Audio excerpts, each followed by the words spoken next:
Hey everyone, this is Austin Schur here with We Write About Music, and today I'm here with Kishi Bashi. He's just released a brand new EP called Emigrant, and I am legitimately beyond excited to have him on the other side of the screen today. Kay, how are you? How have you been? I'm doing good. It's getting warm here in Georgia. Oh, you're in Georgia right now. What brings Yeah. you there? Athens, Georgia. That's where I live. So, Oh, nice. yeah. Okay. That's cool. I'm in Los Angeles, and it's definitely starting to heat up over here at the moment. I know. Yeah, I know. Can't Fire, complain too fire, much. fire season again. Dude, it's never not fire season over here. Yeah. It's pretty crazy. Well, obviously, I want to hear all about the EP. I haven't been able to turn it off since release day. I gotta say, I really love the more sort of acoustic direction that you've taken things. My first question here is: are these tracks that were recorded during the Omayari sessions, or are these freshly written and recorded over the past year? They're new. So, Okay. um, so basically, like the way I work on albums is that I finish I finish an album, and then from that point on until the next time I have to start making things, I record little memos and make demos, and Sure. so I kind of like collected them over time. A lot of them were written during the pandemic. When I took a trip last summer to the West, and specifically to a town called Emigrant. That's why Emigrant is the name of the EP. Oh, very cool. All right. Well, I've found that with more of like a sort of stripped back instrumentation here, it's allowed for the EP to show off a lot more of a lyrics focused approach. Where did you sort of find the inspiration for these songs? What are they about? I mean, they're kind of all over. A lot of the well, there's two aspects that are new to me. Musically, I really went in a folk kind of bluegrassy edge, which I never felt really Uh, comfortable doing. Because it's as an Asian guy, I'm like I'm not from Kentucky in the mountains or sure. something. I had this imposter syndrome, but then I Hmm. realized maybe I could just do whatever the hell I want. So I Oh, decided to take a yeah. dive as I felt more comfortable with myself and just being an American. Like America is like this conglomeration of music styles that makes it distinctly American. So it doesn't really belong to anybody else. I mean, it belongs to us Americans. And so I felt compelled. I felt the safety of being able to do that. So that's why there's like a bluegrassy tinge to it. Lyrically, um, a lot of it has to do with kind of also like traveling and like understanding like the American West. Hmm. It's like a lot. I was really enamored by how beautiful it is out there. In the summer, it's Right. brutal in the winter time, like Montana, Wyoming, all those places. Oh, gotcha. Wait, so where Yeah. where So is Immigrant actually? Emigrant, it's in Montana. Oh, It's okay. it's in Gotcha. Paradise Valley. It's like it's north of Yellowstone National Park, like Got it. 20 minutes. Have you ever Nice. seen like a river runs through it? It's a movie. It was like filmed there. I have not. So wait, what brought you there? Was it just like an escape or Well, for Omoiyari, I've been working on this documentary, for the past 4 years. My yeah. co-director lives in Bozeman, which is like Got right it. around the corner. So I've Yeah. spent a lot of time up there for the past 4 years, and I've just fallen in love with that area. So I try and get out there as much as I can. And yeah, it's a lot of it has to do with kind of like trying to get a feel of what it was like to be, a pioneer or like or colonist or or Yeah, yeah, a of settler course. out there, or Yeah, in their interactions with indigenous people, right. and like what that might have been like, back then. Totally makes sense. I'm really glad that you brought up the genre a little bit as well. So most of your discography does a pretty incredible job of sort of blurring the lines between rock, electronic, orchestral, a little bit of everything. But on this EP specifically, there's a ton of Americana, folk country roots. How did you sort of decide to go in that direction initially? Yeah, I think I mentioned earlier, but I started feeling more comfortable with just being able to dive into anything that previously I felt an outsider to, like folk music. When you say Americana, why does it have to be folk? What is the Right. word the Americana? It's American music. I don't know who decided that it had to be You're right. twangy. You know what I mean? It doesn't need to be. You can do whatever you want. It's your music. Yeah. So that's what I mean. So there's a new like form of being an American person, like being a minority, but also feeling comfortable in America as an American. That's why I felt like I could kind of do that. I also play fiddle, so it's like, Right. what the Might hell? as well break out the fiddle. I play jazz swing, and I Hmm. got so that's like my background is is improvising on violin. And so like Okay. fiddle playing was pretty natural to me, but I never felt like it was something that was a part of me, you know. Gotcha. Yeah, so the instrumentation on this record as impressive as anything else you've done. Is it the same touring band that helped you out on this, or who sort of worked on this specifically? Yeah, so the idea came to me. Well, Mike Savino, also known as Tall Tall Trees, this banjo Gotcha. virtuoso that I play with. It wasn't only until Omoiyari, my last album, that I actually included him into uh, my albums. You Oh, know, I've been touring with them since the beginning of Kishi Bashi like 10 years ago, right. but I've never like recorded with him. You know, I just make it all myself and then replace it with, you know, other musicians, not banjo. Sorry, Mike. But but you know, so it definitely seemed appropriate, you know, this time around. And also Emily Hope Price, who's this cellist on here, was a Mhm. great collaborator. Basically, the three of us did this tour in Europe, me, Mike, and Emily, you know, as the Kishi Bashi, and it was such a great like unit of like just we could support each other musically Right. on stage, and it was this three-part harmony singing, and that was kind of the basis of the group. And then I got a couple extra local musicians, Cicada Rhythm, who play with me all the time. You can hear Right. her, Andrea is the bass player. You can hear her voice on it too, a lot. Gotcha. Sounds like you had a star-studded cast to feature on it. It Oh came yeah, out great. Southwest All Star, Southeast All Star band, Definitely. plus Uh, New York City. of course, of course. Yeah, I also felt like there were some similarities in sounds on this EP and the soundtrack that you did for Apple TV's Stillwater. Really? On the theme song. On the theme Oh, song. okay. I made sure to point that out because the rest is, pretty instrumental and sort of like a Yeah. mood music. But which recording or ideas came first? For the theme song? Oh, you mean Yeah, for the EP? yeah, Um, what came first? I don't know. They all kind of. A lot of times I just record them like just jamming along with like I wake up in the morning and I pick up a sure, guitar and I just kind of play a little bit. And if something's really interesting to me, then I just record it on my phone. gotcha, And so that it's usually a collection of things, and then I work on it as I travel, you know, and I think sure, about this, and well, I've got my guitar. A lot of it's guitar driven this time around. yeah, Used to be I used to think I had to do violin because it's violin driven songwriting is really rare, so I thought I needed to stick out with it, but it's yeah. I don't know, maybe I got lazy, just decided just pluck some guitar, why not, you know. Why not? Again, it's your music. If it's not making you Yeah. happy, then what's the point? Yeah. But some of the fiddle tunes. Oh, but some of the fiddle tunes, I definitely there's some fiddle in there, and that's definitely violin. I picked it up and tried to figure out something fiddle ish. Right. All right. Were there any key artists or albums that you had been listening to sort of craft the sound that you went with on this record, or was it more just about doing something that you hadn't done before? Yeah, I was listening to a lot of Simon and Garfunkel actually. Okay, I can definitely Um, hear that influence a little bit.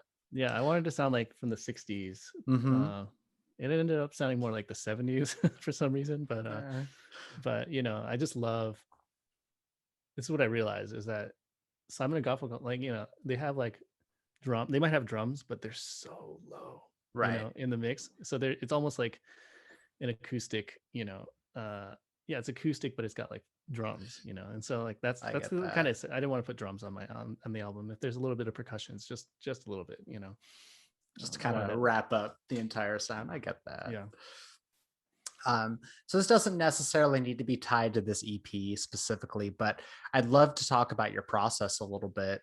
Your song structures are consistently unique, and I think one of the main factors of why you kind of keep fans for life. How do you go about starting a song? Does it start with a lyric, a bass line, or a guitar? Well, it almost never starts with the lyric. That's for Okay, sure. Yeah. So it usually starts with like a musical idea. Sometimes it's experimental, like on the computer, you know, like in mm-hmm. Ableton or something. Sure. Other times it's a new soft synth or a new you know, or a new keyboard that I just got, or a lot of Mm-hmm. times it's just me noodling on guitar. Sometimes it's me with the fiddle making a loop, you know. And so Gotcha. when it comes time to put together like an album, that's when I see, oh, I've got so and so many of these types of songs. Maybe I should like write a few more and then I'll have an album. Gotcha. Okay, so there's no real rhyme or reason. It's sort of just what inspires and Yeah, whatever happens.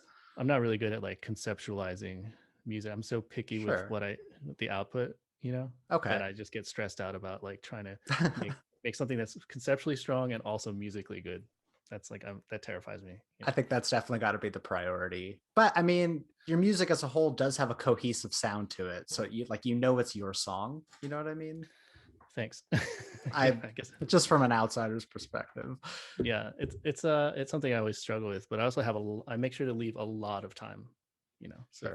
if I'm thinking I need to make an album, I won't tell anybody until, you know, my label's always wondering, hey, you know, are you gonna come up with an album or not? And then I'm always like, maybe. And then We'll see. yeah, it won't be till the last minute, you know, usually until I feel Gotcha. confident enough. And so like when I go into the studio, when I record with a live band, you know, I go in with 9 songs, Hmm. you know, and I come out with 9 songs. So, Oh, you know, okay. maybe I'll drop one. Go in with 10 songs, drop one. You know, so I do a lot of pre-planning, arranging Right. everything really beforehand, so I can go in with the band. And even when I rehearse with the band to go record, I make sure that there's no like loose ends. You know? Gotcha. Okay, so we're a third of the way into this year already, which I find to be crazy. But are there any goals that you've set for yourself, musical or not, for the rest of this year? Okay. Well, I definitely want to lose 15 pounds that I gained during COVID. So Gotcha. You're not that's alone. that's a non-musical goal. Musically, I've decided I want to be like a more versatile producer. Oh, okay. So like my sounds, like like I can get, I'm you know, that Kishi Bashi sound, whatever that is. But I see deficiency, you know, for better or for worse. I feel Yeah. like limited. I'd like to get like a bigger sound. So I'm really immersing myself in like trying to understand mixing better and Okay. production techniques. Like it's more Yeah. technical, you know. How is that something that you learned? Is it just like YouTube videos or talking with other producers or? Yeah, talking with other producers. Yeah, definitely YouTube videos. There's some like Yeah. online classes, Oh, but it's okay. also just like understanding. It's also what I realize is that you can. Um, it's also spending more time in the studio. It's really just what I need to do. Right. I think it comes from experience, and so you know. That's reasonable. Well, it sounds like some pretty solid goals for the rest of this year. I mean, I don't have anything else to do. There's no show, That's true. so but Well, yeah, that was going to be something else that I touched on. It looks like things are slowly starting to come back in terms of shows being planned for the latter half of this year. Is there any plans to tour this EP, or is it just gonna, sit in the background?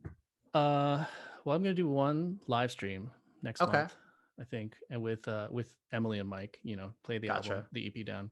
Nice. Um, and then yeah, I've got some things in the summer. I think there's this festival at the end of summer I might be playing, and Cool. then there's some like shows in the fall, but everything won't be kicking back to like full Right. gear until next spring, I don't think. That's what it seems like at this point. I mean, Yeah. I'm thrilled to like start, having the ticket anxiety. Am I going to be able to go to these shows or not? But and it's something that I wasn't sure that I missed, but There's gonna being be able so to, yeah. yeah, There's gonna be so many shows. I heard there's gonna be like yeah. double like matinee and late shows. Oh, Like really? a lot of venues are just gonna be squeezed because they have to. First of all, there's too much It's traffic. true. Oh, yeah. Every single band's gonna Right. have their album out in the spring, and so like Hmm. that, and then the venues are, you know, dire and they need to make money. So it's like, you know, Exactly. That makes sense. You know what? I wouldn't mind a matinee show. If I could get home before 9 p.m. and not have to sit in traffic, I'd be okay with that. really, So you guys see like a 6 p.m. show for like a rock band? absolutely. Yeah, If I could that like be off work at around 4 or so, and then, because you're at standing least there's around for 70 of hours you. and hours, Yeah, and then, go out for dinner afterwards and not, I'm yeah. okay with it. Or Like hit a up both shows. oh yeah, for a long evening Exactly. If it's two of different bands that I happen to like that are playing at the same venue on the same night, that's gonna be super weird. I'd buy a double feature. Double feature. Double So they, feature show. so they kick you out and you come right back in. Like, oh Exactly. yeah. Yeah, just buy my double pass. I'm into that. Well, I really hope Yeah. that happens. Like I said, I'm in Los Yeah. Angeles, so I'm sure that there will be double book shows everywhere, Oh especially with yeah. a lot of the venues closing as well. Oh, you should ask me what my last show was that I saw before COVID. Hey, Kay, so what was the last show that you saw before COVID? Oh, funny that you're in Los Angeles because I saw the Rapture at the El Rey. That was my last show. Very cool. So cool. Such a That great must have show. been an amazing show. Yeah, I didn't know that was gonna be my last show. I know. My last show was, do you know Frances Quinlan of No, Hopalong? no, no. She's amazing. She's probably Yeah. like my favorite female voice in rock and Mhm. roll at the Oh, cool. moment. Yeah, she's awesome. But Mhm. yeah, it was like the night before they declared it a pandemic, and it was a 400-person venue, and 20 people showed up, including myself. And the whole show was like, I shouldn't be here right now. This is not how this should It's be. COVID. It's So COVID I was around. just like Yeah. covering my mouth. Um, Yeah. Shit. yeah, Yeah. Luckily, I wasn't on tour. I knew bands that are on tour. That that yeah, hit them pretty that's hard. got to be tough. Hey, so tell me this: you have been, a touring artist for 10 plus years at this point, and you've made it a living. What do you enjoy the most about being an artist and a creative as a whole? Hmm. Good question. The most. Yeah, I like being able to be my own boss. I guess like setting time aside to like have the time to think conceptually and creatively because it's like I realized pretty early on that you really need time and like idle time to collect ideas, and Right. it's not like it appears in front of you like every day, you know. So I think that's the one thing I realized. It's Nice. not really I don't know. I don't think No, anyone's ever asked it's me a tough that. question. Well, Yeah, yeah, I want to try to ask questions that are, outside mm, the box a little bit. sure. um, Not necessarily over this past year, but I suppose in sort of the grand scheme of things, what are you up to when you're not creating music? Like, what do you have any other hobbies? What kind of drives you as a person? I mean, I love like going out to these big mountains and like hiking them. Hmm. You know, um, hobbies, huh? It's got an Oculus. It's pretty cool. Oh, really? Yeah, it's really Nice. cool. I've never used one before. Yeah, How does it work? like Beat Saber. Like there's all these songs and Uh-huh. these things come and you have to like slash them with Okay. your lightsaber. It's amazing. That's So awesome. so that a little bit. I don't know. I have a daughter, so she's 15. Okay.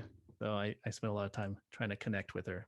Gotcha. My teenage child. Does she travel with you when you're recording, or have you guys A like little been little bit, together yeah. throughout this time? I mean, when I took that trip, we did a road trip last summer, out Oh, to nice. Montana. It took like Hmm. 20 days with a camper. Oh, So wow. yeah, she loves hiking and outdoor, and we go snowboarding together too. Oh, So very cool. Nice. So I've only got a couple more questions for you. I okay, really didn't want to take up too much of your no, no problem. time. But I wanted to ask, what do you think your music says about you as a person? Hmm. Well, I think music is it's definitely an extension of my personality. It's like kind Hmm. of it's it's lush. I love beautiful melodies, but I also like to keep it whimsical. I like to have fun. Yeah. I have like a dancing steak up on my stage with me on my shows. So Oh, it's like very aware of so, that. so, Definitely you the know highlight of the night. yeah, I like to surprise people.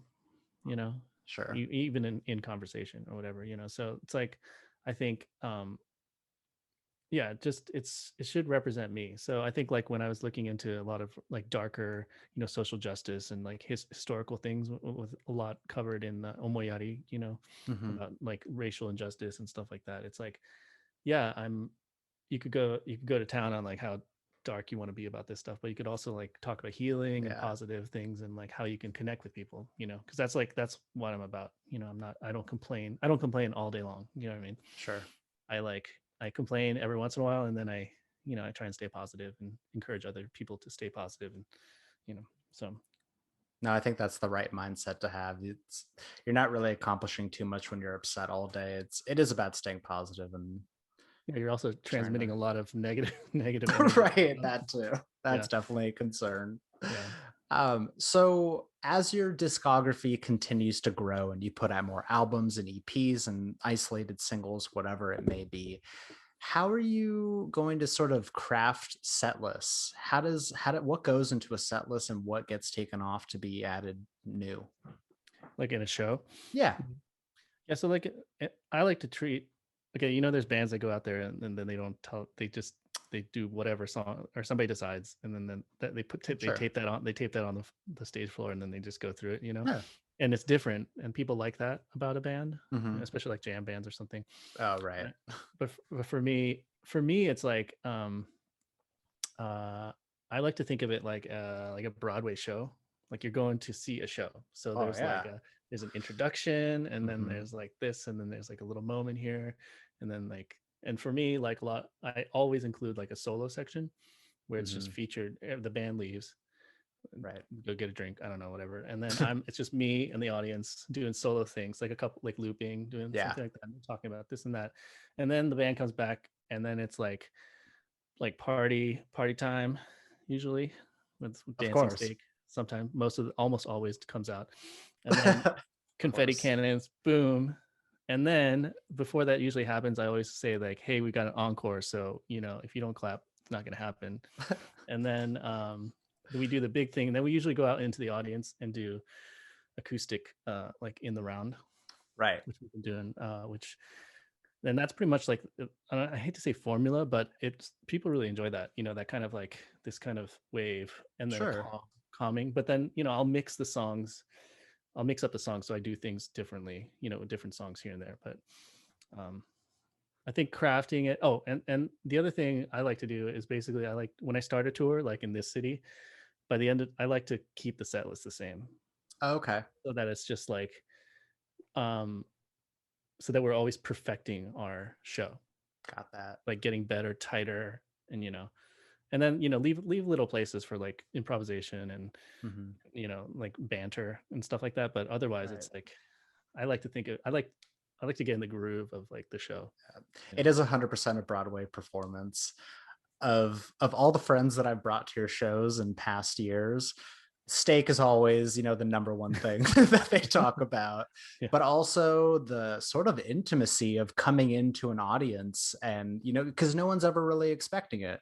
Whenever someone goes to a show, it's always the band on the stage, and they get up, they play for an hour plus, and that's it. But the fact that you bring the band down there and get in with everyone, and people get to be close to you and have a personal sing along, I think it's one of the most beautiful touches in a live show setting. So I yeah. hope that that Thanks. stays forever.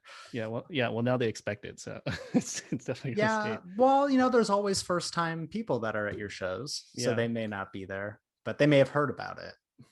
yeah. I think I also realized that I do a lot of polling. Like I'll go Hmm. to, hey, St. Louis, who's at the last show, and it's just like a Right. smattering here, and oh, who's at this one, and it's just a smattering over here. And I Hmm. realized like a lot of, it's not like everybody. There are going to be people who go, definitely will be at every single show, but Yeah. most of the time it's actually a lot of new people, and different Hmm. people. The majority of the audience are usually going to be like new people, I think. I think you're right. I Yeah, think you're right. Well, I mean, that's just how kind of music works these days, is people yeah, find you on a playlist, or a friend sends over a song, and you got new fans. That's kind of yeah. how it is. All right. So the last thing I have for you here is, for those that are watching, or for those that read about you through us, what message would you like to pass off to the first time listener of your music? Like after they've listened to my music or before they've listened. Probably before, assuming that they watch this Oh, and okay. they're like, I'm gonna check out that guy's music. Oh, okay. Let me see. What can I? Let's say. I would say, yeah, my phone was close to the mic. Um, I think, yeah, I think my music. I've been told that there's a little bit for everyone in my music, so I think, unless you're not a human being, you might not be able to. You'll be able to find something that you like. I think in my music. I think you're right. I think from album to album, there's such dynamic shifts in sounds that, while, Yeah, one person might not like something, that might like another. yeah. So, Unless you only like metal or something, or hardcore, then like yeah. then maybe that's all you like, Are then you maybe. saying your music isn't hardcore metal? Because I I don't think disagree. A I don't think there's any oh, there's some distortion. Yeah, I would say. little bit. Well, yeah. Anyways, Regardless, they can find something they like. yeah, All right. Well, thank you so, so much for taking the time out of your day. Like I said, I really appreciate that this could happen. For everyone else out there, Emigrant EP is out. Listen to it, stream it, follow him on social media. And I just got to let you know that you've brought so much happiness to me over the past years of listening to your music, and it's really brought me out of bad moods and into good ones. And thank you for all that you do. And I really look forward to more in the future. Oh yeah, thanks for having me. All right. Have a great rest of your day, and I hope to speak soon. Okay, see you soon. All right. Bye Thanks, Matt. bye. Okay, bye. Bye.